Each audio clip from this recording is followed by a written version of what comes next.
You are probably attacking too early and it's quite costing you hundred of rating points. The scary part, your position often looks winning right before it collapses. By the end of this video, you will know the one dragon attacking principles that separate 1800 plus rated players from everyone else. And once you see it, you'll never launch kingside attack in the same way. If you click at this video, you probably want to play the Sicilian Dragon or beat it. Today we are looking at a real Grandmaster games that start from the one of the most famous dragon position. We will follow the very critical decision and understand why each move works and uncover the hidden idea that engine loves but most club players completely miss it. Let's jump to the board. E4, C5, Knight F3, Knight C6, Knight C3, G6. Dragon appears. Both sides know exactly what's coming. Whites want to attack the king, blacks wants counterplay on the king side. Neither players plan on defending after D4, C takes D4, Knight takes D4 and Bishop G7. Okay, this is the main fianchet of Bishop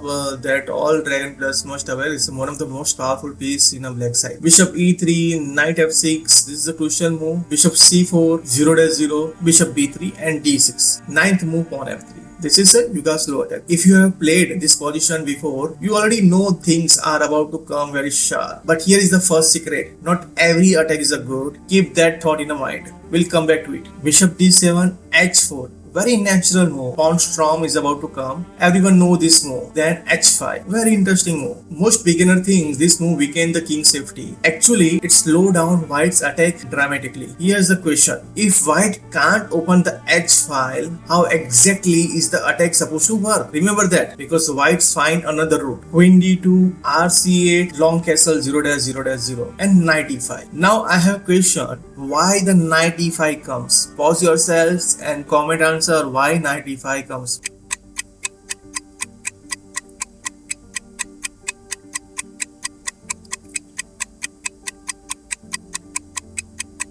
Yes, the intent for a Knight E5 is come to on a C4 and targeting a D2 queen and E3 bishop. So white know this plan, so that's why white comes to the bishop G5, rook E8, now pawn F4. Now attack really begins. Now notice something here. White isn't attacking because that's what dragon players do. Every move has a purpose. First, gain space, kick the knight, open the file, improve the piece. Strong attacks are built. They never rush it. This difference alone wins countless games. Imagine you are playing this position online and you have spent 10 moves preparing your attack and your heart says pawn sacrifice, open the king. Your opponent looks uncomfortable. The evaluation feels amazing. Then one defensive move appears. Suddenly your attack disappears, and that's exactly why the game is so instructive. With the last move on F4, the knights go to the C4. This is what we want to play on a knight on a C4 where it can attack on a in D2 and suppose the bishop on A3. But since the bishop on a G5, we cannot attack on it. We're just attacking the queen, okay? And usually white capture this knight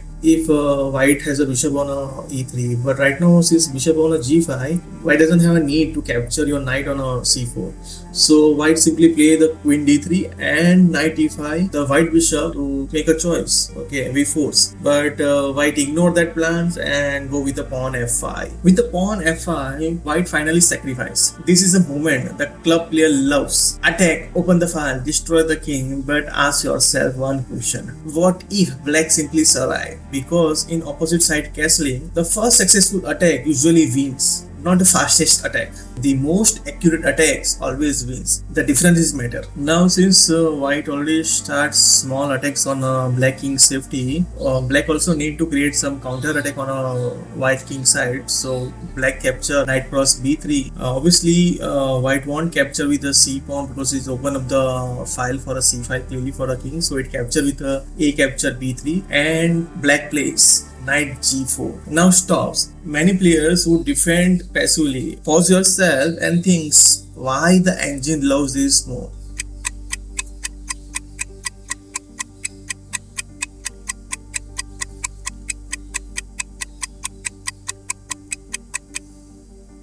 because black ignored the attack for a moment. Instead, knight become active. It attack, it create threats. The engine repeatedly teach one lesson. Active defense is stronger than a passive defense. Remember that. We are getting closer to the final principle. Okay, pause the video and suppose you are a white. Position after the knight g4. What would you choose? Defend your center, continue attacking, or improve another pieces?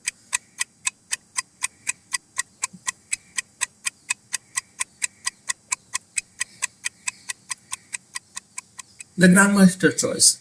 RH F1. Logical, bring another attacker. Black is already preparing something much deeper. Can you find the best move for a black? What do you play over here if you are a black?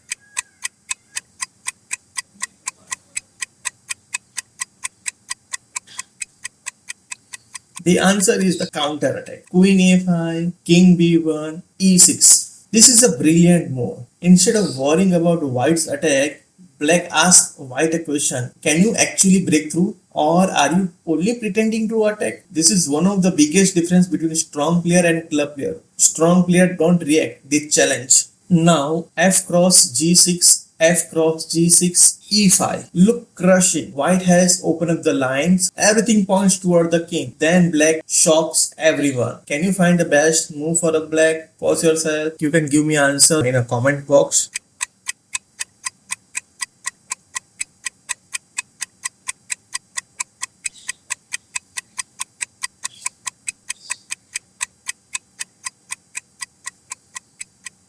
Knight cross e5. A suddenly tactic appear out of nowhere. Material becomes secondary. Activity becomes everything. If you only calculate one move here, you probably miss what's happening over here. Queen g3 and rook cross c3. Very common rook sacrifice on a knight. B cross c3 and rook c8. Beautiful coordination. Every black piece attacking. Bishop f6.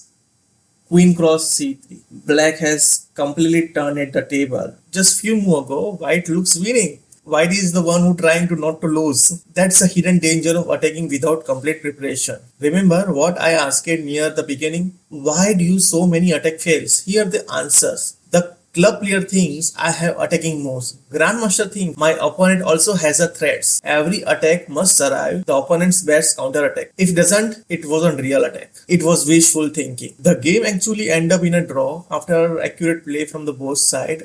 But the result isn't biggest lesson. The lesson is here. In a Sicilian Dragon, the winner isn't the player who attack first. It's the player who attack still works after the opponents find the best defense. That's principle to remember. The next time you reach the dragon position, don't ask how do I attack. Ask what happens after my opponent's strongest defensive move. If you can answer that question, your rating will climb and your dragon games will become far more